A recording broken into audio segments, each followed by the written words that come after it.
बिस्मिल्लाहिर्रहमानिर्रहीम। अस्सलाम वालेकुम दोस्तों। वीडियो शुरू करने से पहले मेरे चैनल को सब्सक्राइब करें और नीचे दिए हुए बेल आइकन पे क्लिक करें ताकि आने वाली वीडियोस का आपको नोटिफिकेशन मौसूल हो सके। दोस्तों, डेली न्यूज़ बज़ वीडियो के साथ मैं आज फिर हाज़िर हूँ आपके सामने। सबसे पहले हम इस चीज़ को एनालाइज़ करेंगे कि यस्टरडे हमने क्या कहा था और मार्केट ने आज किस तरह बिहेव किया।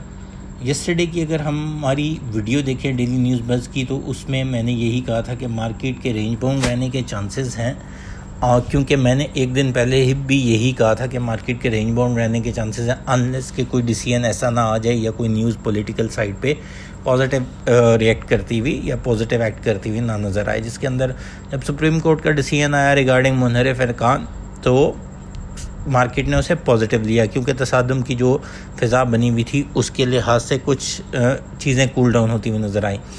आज हमें एक्सपेक्टेड था कि ECP election commission of Pakistan ने 25 मुनहरिफ अरकान जो पंजाब के हैं उनके ऊपर डिसीजन देना था। आज भी उन्होंने अपना डिसीजन डिले कर दिया और इसकी डेट अब या टाइम जो है वो कल का दिया गया है 3 PM का। इससे यही लगता है कि उन मुनहरिफ अरकान को इलेक्शन कमीशन या तो बचाने जा रहा था, जिसकी वजह से अब वो अपना डिसीजन जो है शायद सुप्रीम कोर्ट के डिसीजन के बाद रिवाइज़ कर रहे हैं। क्योंकि ऐसा लगता है कि जिस तरह इमरान खान ने election commission head of election commission of Pakistan के ऊपर ऑब्जेक्शन उठाया हुआ है, तो वो अगर डिसीजन ऐसा दे देते हैं तो शायद उसके अगेंस्ट रेफरेंस में उन्हें ठीक ठाक सपोर्ट मिल जाए। तो ये चंद एक चीज़ें हैं। प्रॉबली कल जब 3 बजे फैसला अगर दे देते हैं तो अनसर्टेनिटी और कम होगी, और कल इमरान खान का मुल्तान में जलसा भी है और ये लॉन्ग मार्च की डेट देने जाएंगे जो कि एक्सपेक्टेड 26 से 29 के दरमियान है हमारे एनालिसिस या हमारी न्यूज़ के मुताबिक। अब इन चीज़ों को देखा जाए तो अनसर्टेनिटी स्टिल देयर।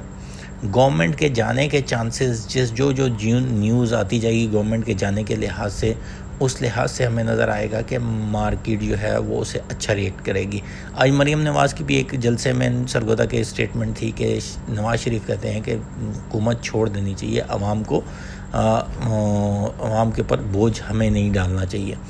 अब ये एक पॉलिटिकल स्टेटमेंट भी हो सकता है और आने वाले टाइम में IMF के साथ जो मुज़ाकरात चल रहे हैं उस लिहाज से क्या डिसीजन होते हैं। और ओवरऑल देखा जाए तो हमें ये एक्सपेक्टेड था कि मार्केट आज नेगेटिव क्लोज होनी चाहिए।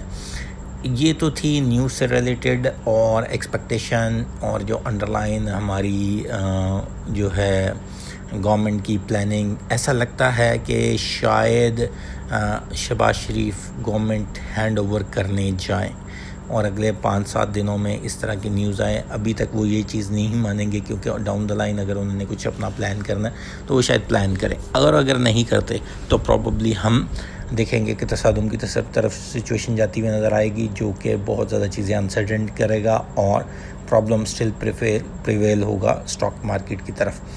आने वाली गवर्नमेंट अगर टेक्नोक्रेटिक गवर्नमेंट अभी तक सोची जा रही है तो प्रॉब्ली शायद उसमें पाकिस्तान को ये बेनिफिट हो कि वो स्ट्रॉन्ग डिसीजन ले, और जब स्ट्रॉन्ग डिसीजन ले तो उससे ये होगा कि मार्केट या सिचुएशन जो है प्रॉब्लमेटिक जो इकोनॉमिकली चल रही है वो बेहतरी की तरफ जाना शुरू हो जाए। ये तो थी आज की अपडेट और हमारा न्यूज़ से रिलेटेड इन्फ्लक्स। और इसके साथ साथ हमें याद रखना चाहिए कि क्रूड ऑयल प्राइसेस जो है 110-12 के दरमियान ट्रेड कर रही हैं, जो कि एक क्लियर कट इंडिकेशन है कि क्रूड ऑयल प्राइसेस जो हैं वो अभी रुकने वाली नहीं है नीचे। और यही चीज़ हमने कहा था कि जैसे क्रूड ऑयल प्राइसेस भी बढ़ेंगी तो फिर मार्केट में इन्फ्लेशन भी आना शुरू हो जाएगा उसी लिहाज से।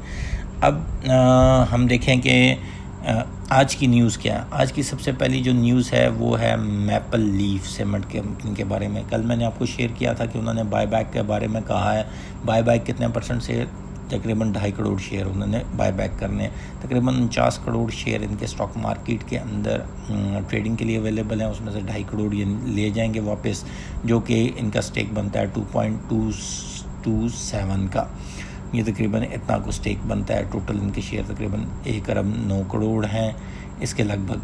और इन्होंने जो टाइम लाइन दी है वो दी है 26 मई से 15 अगस्त के दरमियान ये स्टॉक मार्केट के अंदर से शेयर बाय करेंगे। इसका मतलब है उस दौरानिए में ये इन्हें एक्सपेक्टेड है कि इनकी प्राइस नीचे जाएगी, क्योंकि इनकी भी जो इकोनॉमिक टीम है वो हल्के रेट पे इस चीज़ को बाय बैक करेगी। और ये शेयर्स ये बर्नआउट मतलब इन शेयर्स का वॉल्यूम कम करने के लिए ये बायबैक किए जा रहे हैं।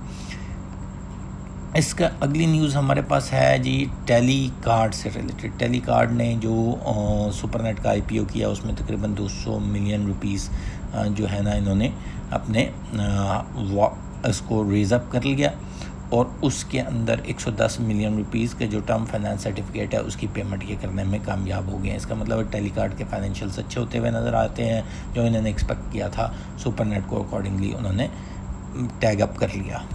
ये तो थी आज की दोनों न्यूज़। और अगर हम अब पोर्टफोलियो को देखें, पोर्टफोलियो वाइज देखा जाए तो आज मेजॉरिटी शेयर में प्रॉफिट टेकिंग इसलिए भी बनती थी क्योंकि कल और परसों शेयर्स बढ़े थे और कल की मार्केट ने बहुत अच्छा परफॉर्म किया जब सुप्रीम कोर्ट का डिसीजन आया था और आज अल्टीमेटली कुछ प्रॉफिट टेकिंग नज़र आई, लेकिन इतनी हाई लेवल की नहीं थी जिससे हम कह सकते हैं कि जितने भी आपके सामने इस वक्त लिस्टेड शेयर हैं ज़्यादातर नेगेटिव में है, लेकिन ऑल ऑफ अबव इनके अंदर अभी हम यही कहेंगे कि लॉन्ग टर्म स्टेक लेने का टाइम है।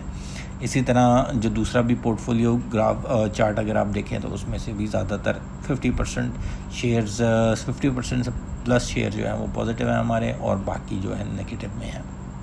अब अगर कल की मार्केट देखी जाए तो कल की मार्केट वाइज अगर हम देखें तो मार्केट का जो ग्राफ है वो लगता है ऐसा ही है कि हम प्रॉफिट टेकिंग हुई है तो कल जो है वो ऊपर जाने के चांसेस हैं। इसके साथ साथ एक और चीज़ हमें ज़हन में रखनी है कि मंडे को काइबोर के बारे में मॉनेटरी पॉलिसी आ रही है। अल्टीमेटली कुछ बेसिस पॉइंट जो है ना वो बढ़ाने जाएगी गवर्नमेंट, क्योंकि जितने भी T-बिल ऑक्शन हुए हैं वो एक्सपेंसिव रेट पे हुए हैं, तो अल्टीमेटली काइबोर रेट बढ़ने के चांसेस हैं। शायद 100 बेसिस पॉइंट या 50 बेसिस पॉइंट जो है वो काइबोर रेट बढ़ जाए। अब इन तमाम चीज़ों को देखा जाए तो हमें एक चीज़ बड़ी वाज़ेह यहाँ से नज़र आती है कि हम जो पोजीशन लेने जा रहे हैं वो कल की बड़ी अनसर्टन मार्केट रह सकती है।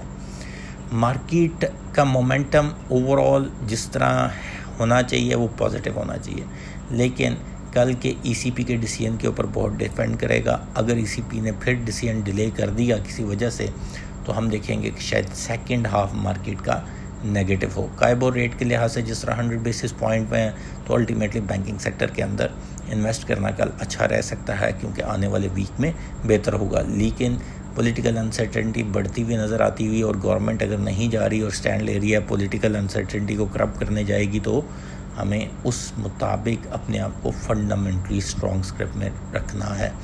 ओवरऑल कर की मार्केट हम एक्सपेक्ट यही करते हैं कि अगर ECB का रिज़ल्ट अच्छा आता है तो फिर तो पॉजिटिव क्लोजिंग होगी, और अगर ECB का रिज़ल्ट बुरा आता है या डिले करते हैं तो अनसर्टेनिटी बढ़ेगी। शायद सेकंड हाफ जो है वो हमें वापसी की तरफ नज़र आए और पहला हाफ पॉजिटिव की तरफ नज़र आए।